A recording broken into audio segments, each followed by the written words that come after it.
Bonjour, j'espère que vous allez bien. C'est la fabrication du savon illuminateur. Ça, c'est l'eau qu'on a mesurée. Vous allez vous assurer de toujours mettre des gants, un cache-nez et des lunettes pour la protection et les consignes de sécurité. Et aussi, on fait toujours le savon loin des enfants parce que ce sont des produits qui sont très dangereux. Ici, c'est la soude caustique. Nous allons renverser dans l'eau. Nous utilisons des ustensiles en bois ou bien en plastique.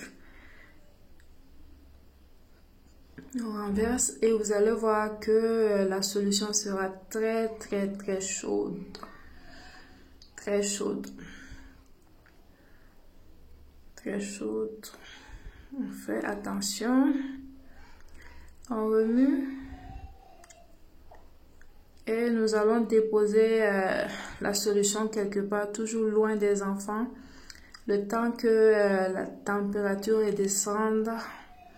Donc, vous pouvez mesurer avec un thermomètre pour voir si c'est toujours entre 30 et 37, 40 à peu près. Nous sommes dans la saponification à froid. C'est-à-dire que le mélange doit se faire à froid. La saponification à froid. C'est cette méthode que j'utilise toujours. Ici, c'est le mélange des huiles. L'huile rouge. J'utilise souvent l'huile rouge à cause de la couleur qu'elle va donner au savon. J'aime trop cette couleur-là. Et ici, c'est l'huile de coco. Ici, nous allons utiliser l'huile rouge et l'huile de coco. L'huile de palme et l'huile de coco. Voilà. Donc, on mélange toujours à température pièce. Ici, nous sommes dans un pays chaud, donc ça devrait aller.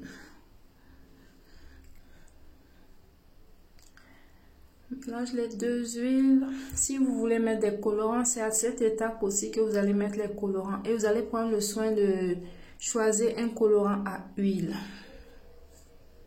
Parce qu'il existe aussi des colorants à eau.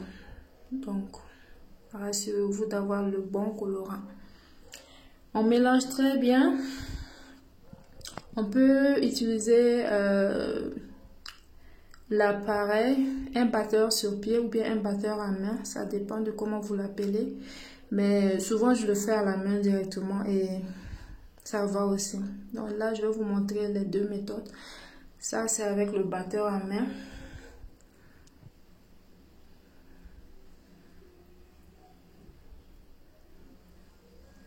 Tranquillement. Tranquillement. Vous voyez donc, parler et faire du savon, ça va pas ensemble. Ça va très vite, mais je devais faire la vidéo pour vous montrer. D'habitude, je fais ça très vite. Si on s'amuse seulement, on rate le savon.